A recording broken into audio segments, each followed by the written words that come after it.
سلامونه او ستړي مشئ، وخت مو په خیر. نن شنبه د وریا حمل 11مه نیټه ده.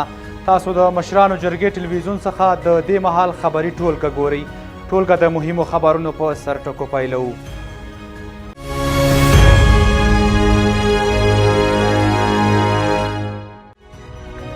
له نسبي ناامنۍ وروسته په کابل ښار کې د مخابراتو او ټکنالوژۍ په وزارت وسلوال برید.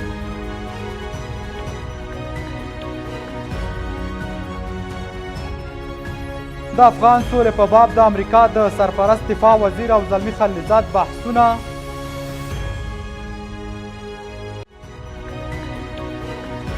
او د ولسمشر ډونالډ ټرمپ او قوماندان خلیفه حفتر ټلیفوني خبرې اترې. اوس هم پوره خبرونه. زه میرویس سلام زوی یم. کابل ښار وروسته له یوې نسبي آرامۍ یو ځل بیا د خونړي برید شاهد وو. نن غرمه شاوخوا 11 بجې او 40 دقیقې یو ځانمرګي بریدګر د مخابراتو او معلوماتي ټکنالوژۍ وزارت ورودي دروازې مخکې ځان ته چاودنه ورکړه، چې وروسته 3 تنه نور ځانمرګي د وزارت ودانۍ ته ننوتل. د افغانستان د کورنیو چارو وزارت ویان نصرت رحیمي په خپله فیسبوک پاڼه لیکلي چې 3 تنه ځانمرګي د مخابراتو وزارت ودانۍ ته ننوتي وو، چې د امنیتي ځواکونو له نښتې سره مخ شول. بلخوا د عامې روغتیا وزارت وایي پر مخابراتو وزارت د نننۍ برید وروسته د کابل ښار ځینو روغتونونو ته 6 ټپیان وړل شوي دي، چې 3 یې مېرمنې دي. د کابل امنیه قوماندان وایي د وزارت اکثریت مامورین ژغورل شوي دي. دا برید په داسې حال کې کیږي چې ټاکل شوې وه تېره ورځ په قطر کې د افغان پلاوي او طالبانو ترمنځ د افغان سولې په باب بین الافغاني ناسته ترسره شوې وی. په افغانستان کې د روان وضعیت او دغه راز د سولې په اړه پرون د امریکا د دفاع وزارت سرپرست وزیر او زلمي خلیلزاد سره خبرې اترې کړي. همدا راز د امریکا د دفاع سرپرست وزیر ویلي چې دی د امریکا د بهرنیو چارو وزیر او خلیلزاد ژمن دي چې داسې لار پیدا شي چې د جنوبي اسیا لپاره د امریکا د ولسمشر ډونالډ ټرمپ د ستراتیژۍ اهداف عملي کړي. د پینټاګون په خبرو کې ډیر تمرکز د سولې په روانو خبرو، چې په یوه داسې سیاسي جوړجاړي ټینګار وشو چې په افغانستان کې روان ناورین پای ته ورسوي. د امریکا دفاع وزیر او زلمي خلیلزاد په داسې مهال کې لیدلي چې ټاکل شوې وه پرون د قطر په پلازمینه دوحه کې بین الافغاني خبرې پیل شوې وی. د امریکا د دفاع سرپرست وزیر او د افغانستان د سولې په اړه د امریکا د بهرنیو چارو وزارت ځانګړي استازي زلمي خلیلزاد په افغانستان کې د روان وضعیت په اړه خبرې اترې کړې دي. د امریکا د دفاع سرپرست وزیر او د زلمي خلیلزاد په لیدنه کې ډیر تمرکز د سویلي اسیا لپاره د ولسمشر ډونالډ ټرمپ د ستراتیژۍ د اهدافو پر عملي کېدو او پر افغان سولې شوی دی. موږ به ګډ کار کوو چې دا داسې سیاسي جوړجاړي لپاره شرایط برابر شي چې په افغانستان کې روانه جګړه پای ته ورسوي. د امریکا د دفاع سرپرست وزیر ویلي چې نوموړی او خلیلزاد په سویلي اسیا کې د امریکا د ولسمشر ډونالډ ټرمپ د ستراتیژۍ د موخو عملي کېدو ته ژمن دي. د افغانستان د سولې لپاره د امریکا د ځانګړي استازي زلمي خلیلزاد تر هغه وړاندې په ټویټر لیکلي و چې خبرې د سیاسي جوړجاړي او دوامدارې سولې لپاره اساسي ټکي دي. خلیلزاد لیکلي و چې لا خبرو پرته بل بدیل نشته او دا یې هم لیکلي چې که یې اړتیا وي دوی مرستې ته تیار دي. هغه په افغانستان کې پر ښکېلو خوا وغږ کړی چې په خپلو کې خبرې پیل کړي. ټاکل شوې وه چې نن د اپریل په 20 د قطر په پلازمینه دوحه کې بین الافغاني خبرې پیل شي، خو په قطر کې د کړکېچونو او بشري مطالعاتو مرکز چې د دې غونډې د تنظیم مسؤلیت یې اخیستی وویل چې غونډه لغوه شوې ده. د دې مرکز مشر په ټویټر کې ولیکل چې لومړی باید پر دې چې کوم کسان په دې غونډه کې ګډون وکړي موافقه وشي. د افغانستان حکومت 250 کسان غوره کړي و چې قطر ته د خبرو لپاره ولاړ شي. د ریپورټونو په اساس په کابل کې د دې پاڼ پلاوي د کمیت او څرنګوالي په اړه د اختلاف له امله دوحې ته د هغوی د سفر پلان لغوه شو. د افغانستان لپاره د روسیې د ولسمشر ځانګړي استازي زمیر کابلوف په دې اړه د روسي خبري اژانس فاکس ته ویلي چې دوی خواشیني دي ولسمشر ماڼۍ په یوه اعلامیه کې د ملامتۍ بار پر قطر ورچول شوی دی. په اعلامیه کې لیکل شوي چې د قطر حکومت د جمعې په شپه یو لیست ور استولی و او د یو شمېر کسانو نومونه یې پکې لیکلي و چې په دوحه کې غونډې ته ورشي. ارګ ویلي حکومت ته د قطر کار د منلو وړ نه و، له همدې امله یاده ناسته لغوه کړه. په کابل ښار کې د محمد علي جناح روغتون د ولسمشر د دویم مرستیال سرور دانش عامې روغتیا وزیر او د یو شمېر نورو چارواکو په حضور کې پرانیستل شو. دا روغتون د کابل ښار په لویدیځ کې په 14مه حوزه کې موقعیت لري. د ولسمشر دویم مرستیال د پرانیستې مراسمو ته په وینا کې د دغه روغتون په جوړولو او فعالولو او دغه راز په پاکستان کې د کډوالو د کوربتوب له امله له پاکستان څخه مننه وکړه. ښاغلي دانش په هیواد کې په متوازن انکشاف باندې په ټینګار سربیره زیاته کړه چې نن روغتیا د ټولو لپاره، عدالت د ټولو لپاره او پوهنه د ټولو لپاره د ټولو شعار دی، خو په تطبیق کې لا هم خنډونه شته دي. د ولسمشر دویم مرستیال سرور دانش د کابل ښار په لویدیځ کې د پاکستان هیواد د 24 میلیونو ډالرو په مالی مرسته دغه روغتون له جوړولو مننه وکړه. ښاغلي دانش د روغتون د پرانیستې مراسمو ته په وینا کې وویل چې پاکستان په تیرو 18 کلونو کې له افغانستان سره د بیا رغونې او بنسټیزو پروژو په تطبیق کې د پام وړ رول درلود. نوموړي د کابل پوهنتون په انګړ کې د علامه اقبال لاهوري د تعمیر له جوړولو، د بلخ او ننګرهار پوهنتونونو کې د ودانیو او همدارس په لوګر او ننګرهار کې د نورو روغتیايي مرکزونو جوړول د پاکستان له مرستو او همکاریو یاد کړل. دانش زیاته کړه چې افغانستان او پاکستان دواړه د ترهګرۍ قرباني دي چې په وینا یې تمه ده پاکستان تر بل هر هیواد زیات د افغانستان د سولې د تحقق په برخه کې همکاري وکړي. ښاغلي دانش په هیواد کې روغتیايي خدمتونو ته په اشاره وویل چې افغان حکومت تر دې دمه نه دی توانېدلی چې د روغتیا په برخه کې خپل قانوني دندې ترسره کړي. دانش د متوازن روغتیايي خدمتونو په وړاندې کولو ټینګار وکړ، خو ویل چې د هیواد په یو شمېر لرو پرتو سیمو کې لا هم نه روغتیايي مرکزونه شته او نه هم ډاکټر. ښاغلي دانش دغه راز څرګنده کړه چې په سلګونو مجرب او په لوړو زده کړو سمبال ډاکټران په روغتونونو کې نه استخدامیږي چې دا چاره له قانون سره مغایرت لري او غیر منصفانه عمل دی. عمران خان په خپله پرونۍ وینا کې ویلي چې افغانستان ته وړاندیز نه کوي، ځکه په وینا یې افغان حکومت بیا لاسوهنه ګڼي. د پاکستان صدر اعظم عمران خان پرون جمعه د ورکزیو په قبایلي سیمه کې یوې غونډې ته ویلي چې په افغانستان کې امن غواړي او په وینا یې که په افغانستان کې امن وي نو د دواړو هیوادو ترمنځ به تجارت وده وکړي. عمران خان له دې وړاندې په افغانستان کې د نوي موقت حکومت د رامنځته کېدو په اړوند څرګندونې کړې وې چې د افغانستان د حکومت له سخت غبرګون سره مخامخ شوې وې او د عمران خان څرګندونې د افغانستان په کورنیو چارو کې لاسوهنه ګڼلې وه.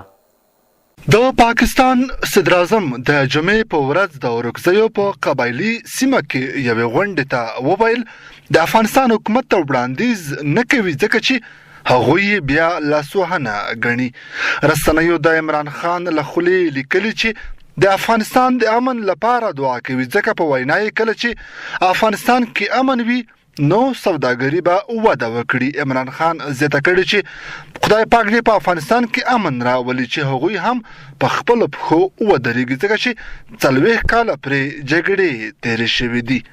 عمران خان لدې وړاندې د مارچ په میاشت کې په افغانستان کې د نوي موقت حکومت د رامنځته کېدو په اړوند څرګندونې کړې وې چې د افغانستان د حکومت له سخت غبرګون سره مخامخ شوې او د هغه څرګندونې د افغانستان په کورنیو چارو کې لاسوهنه وګڼله. عمران خان بیا د روانې میاشتې په لومړیو کې په خیبر پښتونخوا کې یوې غونډې ته په وینا کې د خپلو مخکینیو څرګندونو د وضاحت په اړه وویل چې د افغانستان حکومت ته مشوره ورکړې، لاسوهنه یې نه ده کړې. خو عمران خان په خپلو پرونیو خبرو کې نه د افغانستان د سولې په تړاو او نه یې هم په قطر کې د بین الافغاني غونډې د ځنډېدو په اړه څه وویل. عمران خان د خپل وینا په پای کې زیاته کړه چې د جمعې په ورځ په پیښور کې خپل روغتون ته چې د سرطان ناروغیو د درملنې لپاره یې د خپل مور شوکت خانم په نامه جوړ کړی تللی و او هلته یې د 2 افغان ناروغانو پوښتنه کړې او ورسره یې لیدلې دي چې د هغه په وینا د مزار شریف نه دغه روغتون ته د درملنې لپاره راغلي دي.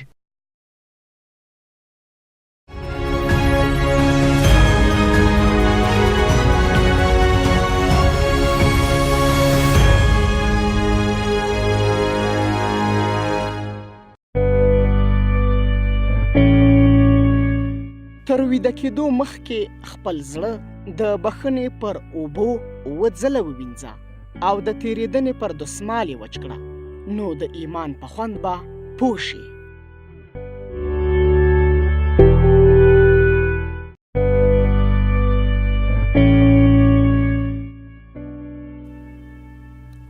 عامل کلید تمام موفقیت‌ها عمل کردن است.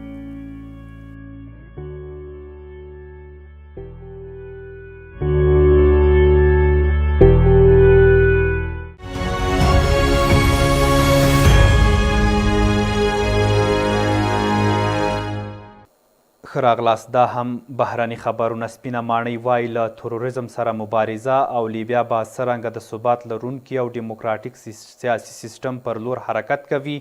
په همدې موخه د امریکا ولسمشر ډونالډ ټرمپ په لیبیا کې د قومندان خلیفه حفتر سره په ټلیفون خبرې کړې دي. د خلیفه حفتر ځواکونو 2 اونۍ مخکې د لیبیا د پلازمینې طرابلس د نیولو لپاره پوځي عملیات پیل کړل. د حفتر ډله په لیبیا کې د ملګرو ملتونو په ملاتړ د حاکم نظام چې په طرابلس کې متمرکز دی مخالفه ده. د ملګرو ملتونو امنیت شورا وړمه ورځ په لیبیا کې د اوربن پریکړه لیک برابر کړی و. په پریکړه لیک کې ویل شوي چې د بشري مرستو ډلو ته باید اجازه ورکړل شي چې له هر ډول شرطه پرته په لیبیا کې خلکو ته مرستې ورسوي. سپینې ماڼۍ وویل چې ولسمشر ډونالډ ټرمپ په لیبیا کې له قومندان خلیفه حفتر سره ټلیفوني خبرې کړې دي. د سپینې ماڼۍ په وینا ټرمپ او خپل خلیفه حفتر په لیبیا کې د تروریزم پر ضد د مبارزې په اړه غږېدلي دي. د خلیفه حفتر ځواکونو 2 اونۍ وړاندې د لیبیا د پلازمینې طرابلس د نیولو لپاره پوځي عملیات پیل کړل. د حفتر ډله په لیبیا کې د ملګرو ملتونو په ملاتړ د حاکم نظام چې په طرابلس کې متمرکز دی مخالفه ده. د سپینې ماڼۍ په بیان کې ویل شوي چې ډونالډ ټرمپ د تروریزم پر ضد په مبارزه کې او د لیبیا د تیلو د زیرمو د امنیت لپاره د قومندان حفتر مهم رول ته متوجه دي. سپینې ماڼۍ ویلي چې دواړو پر دې چې لیبیا به څرنګه د ثبات لرونکي او ډیموکراتیک سیاسي سیستم پر لور حرکت کوي خبرې کړې دي. رویټرز خبري اژانس وایي دا نه د معلومه چې ولې سپینې ماڼۍ د حفتر او ټرمپ د ټلیفوني مکالمې خبر په ځنډ خپور کړ. د خلیج هیوادونه او اروپایي اتحادیه پر دې چې د طرابلس د نیولو لپاره د خلیفه حفتر ملاتړ وشي وشلي نظرونه لري. په همدې حال کې د جمعې په ورځ د طرابلس اوسیدونکو رویټرز خبري اژانس ته ویلي چې د ښار په سویلي برخو کې ډزې روانې وي. د ملګرو ملتونو امنیت شورا وړمه ورځ په لیبیا کې د اوربند پریکړه لیک برابر کړی و. په پریکړه لیک کې ویل شوي و چې د بشري مرستو ډلو ته باید اجازه ورکړل شي چې له هر ډول شرط پرته په لیبیا کې خلکو ته مرستې ورسوي. خو د متحدو ایالتونو وړمه ورځ وویل چې د امنیت شورا د پریکړه لیک ملاتړ نشي کولی. د امریکا حکومت لا نه دی ویل چې ولې د امنیت شورا د پریکړه لیک مخالفت کړی دی. د روسیې حکومت هم وویل چې د امنیت شورا د پریکړه لیک تر شا نه درېږي. همداراز روسیه او امریکا د امنیت شورا دایمي غړي دي. دواړه هیوادونه د امنیت شورا د هر پریکړې لیک د ویټو حق لري. د ترکیې چارواکو خبر ورکړی چې د سعودي خبریال جمال خاشقجي د وژنې په قضیه کې 2 د عربي متحده اماراتو جاسوسان نیولي دي. چارواکو ویلي چې له دغو 2 جاسوسانو پوښتنې روانې دي. د ترکیې چارواکو زیاته کړې چې د 2 جاسوسانو منلې ده چې د خپل هیواد په ګټه جاسوسي کوله.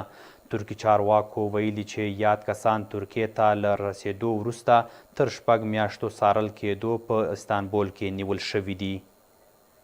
ترکی چارواکو ویلي د عربي متحده اماراتو 2 جاسوسان د وژل شوي سعودي خبريال جمال خاشقجي د وژلو په قضیه کې د ښکیلتیا په تور نیولي چې اوس پوښتنې ګروېږنې ترې روانې دي.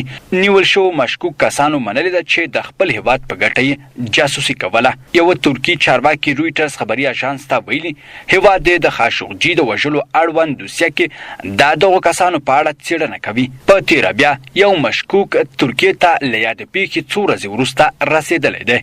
د امریکا استخباراتي سازمان په دې اند دی چې د سعودي ولیعهد محمد بن سلمان د خاشقجي د وژلو امر ورکړی و، خو سعودي بیا وایي هغه ملحودو عناصرو وژلی. ترکي چارواکي وایي نیول شوي کسان ترکیې ته له رسېدو وروسته تر 6 میاشتو څارل کېدل چې بالاخره استانبول کې ونیول شول. دغه ترکي چارواکي د خپل هویت نه ښودلو په شرط ویلي چې د نیول شوو مشکوکو کسانو خبرې ښیي چې د دوی فعالیت د سیاسي مخالفانو په اړه جاسوسي وه. عربي متحده اماراتو د سعودي عربستان ډیر ژر نږدې او باوري ملګری دی چې په 2018 کال دواړو هیوادونو له قطر سره د ډیپلوماټیکې ترینګلتیا پر مهال له یو بل سره همکاري وکړه. عربي متحده اماراتو د سعودي عربستان ډیر نږدې او باوري ملګری دی چې په 2018 کال کې دواړو هیوادونو له قطر سره د ډیپلوماټیکې ترینګلتیا پر مهال له یو بل سره همکاري وکړه. دا یادونې وړ دی چې تر اوسه د خاشقجي په وژنه کې د اماراتو د لاس لرلو په اړه کره ثبوتونه نشته. خاشقجي د 2013 میلادي کال په اکتوبر میاشت کې په استانبول کې د سعودي عربستان په قونسلګرۍ کې ووژل شو. او اوس هم د کابل په ګډون د ځینو لوی ولایتونو د هوا حالات.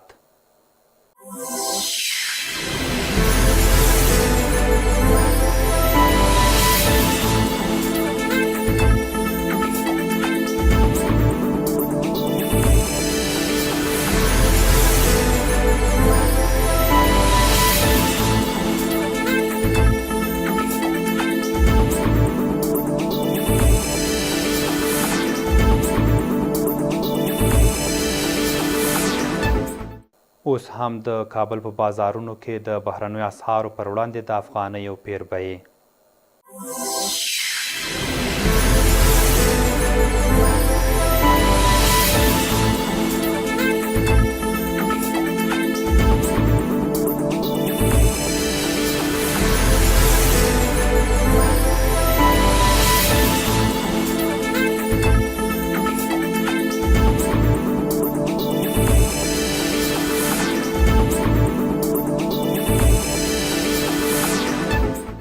د خپلو تخنیکي همکارانو په مننې درنو لیدونکو دا و د دې مهال خبرونه. تر بل خبري سرویس پورې مو په لوی او بخښونکي خدای سپارم. تر بیا ښې چارې.